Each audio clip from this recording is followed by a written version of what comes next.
यार तालियां बजाते रहो यार, तालियां कम मत करो यार। Hello everyone, my name is Anurag Pratap Singh और मैंने CGL 2022 के through all India rank 13 with assistant audit officer प्राप्त की है। मेरी जर्नी काफ़ी अप्स एंड डाउन से भरी हुई रही है। मैं यूपी के मैनपुरी से बिलोंग करता हूँ।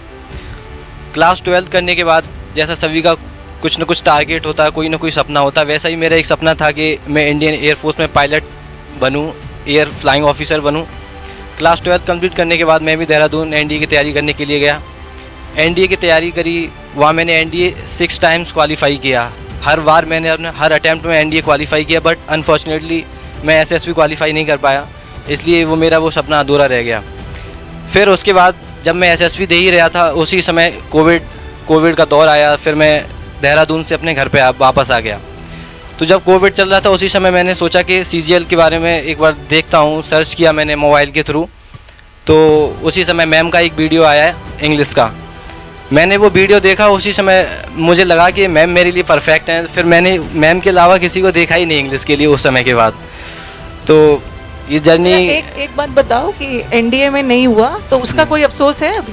नहीं मैम, बिल्कुल नहीं। लाइफ में जो होता है वो अच्छे के लिए होता है। और भगवान ने आपके लिए सही जगह चुन के रखा था। जी मैम, जो आप NDA की तरफ जा रहे थे। जी मैम जी, मैं तो ये कहता हूँ कि जो नियत में है वही मिलेगा, उससे ज़्यादा कुछ, उससे ज़्यादा या उससे कम कुछ नहीं मिलेगा। लगे रहना है, लगे रहना है।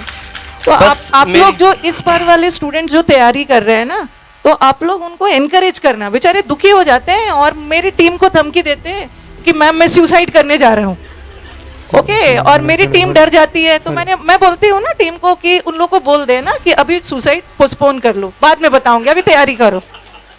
तो ये सब बातें नहीं लाना है मन में। हर व्यक्ति की कुछ ना कुछ स्ट्रेंथ होती है, कुछ मजबूती होती है, किसी की कोई कमजोरी होती है। मेरी मजबूती ये थी कि मैं कभी भी असफलता से कभी निराश नहीं होता था। अगर असफलता है तो उससे कुछ ना कुछ सीख के आगे बढ़ता बहुत बड़ी बात। तो वही कई सारे, मैं 5 बार इंटरव्यू दिया SSB, 5 बार में 2 बार स्क्रीन आउट हुआ, 3 बार कॉन्फ्रेंस आउट हुआ, 5वें दिन जाके आउट हुआ।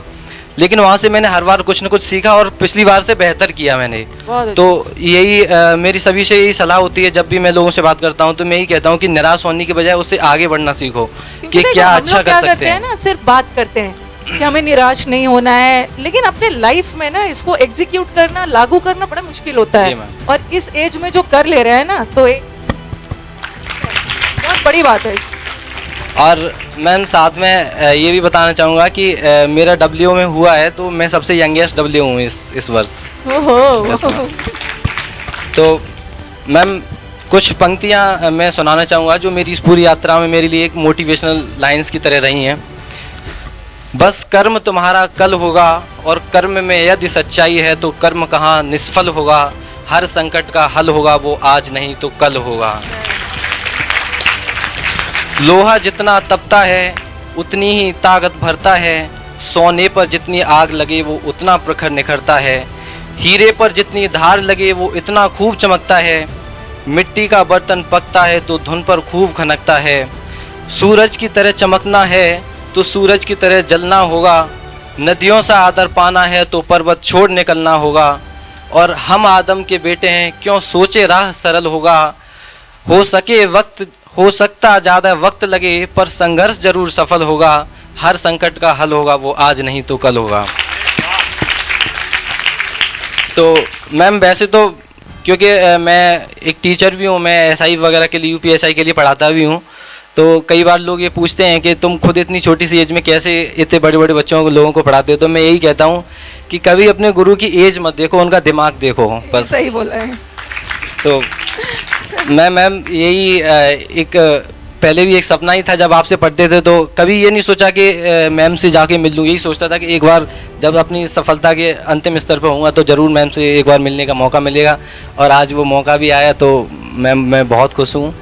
और आगे भी मैंने अभी ये नहीं कि बस अपनी इस यात्रा से संतुष्ट हो गया, मैं और आगे अनवरत यात्रा जारी है। UPSC की तैयारी अभी कर रहा हूँ, तो मैं उम्मीद करता हूँ कि जल्द एक बार फिर से सफलता प्राप्त करूँ। जब आप UPSC क्वालिफाई कर जाओगे ना, जी मैम, फिर भी मैं बोलूँगी ये तो मेरा ही स्टूडेंट है। जी मैम। जी मैम, तो मैं यही कहना चाहूँगा कि हर व्यक्ति के जीवन में कुछ न कुछ ऐसी क्षण होते हैं जो उसे जीवन भर याद रहते हैं, तो वो ये भी एक ऐसा ही क्षण है जो हमेशा मुझे याद रहेगा।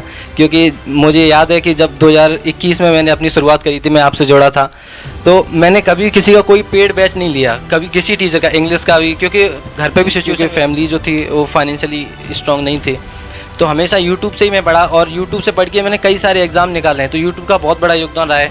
मैंने एनडीए भी निकाला, सीडीएस भी निकाला, एयरफोर्स भी निकाला, और उसके अलावा मैंने पढ़ाया भी बहुत सारे एग्ज़ाम के लिए, एसआई, यूपी कांस्टेबल साथ के, और अभी भी पढ़ा ही रहा हूँ मैम।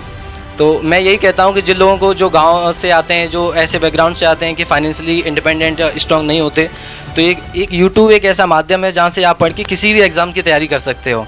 तो everything is possible for everyone, मैं यही कहना चाहता हूँ। Thank you ma'am.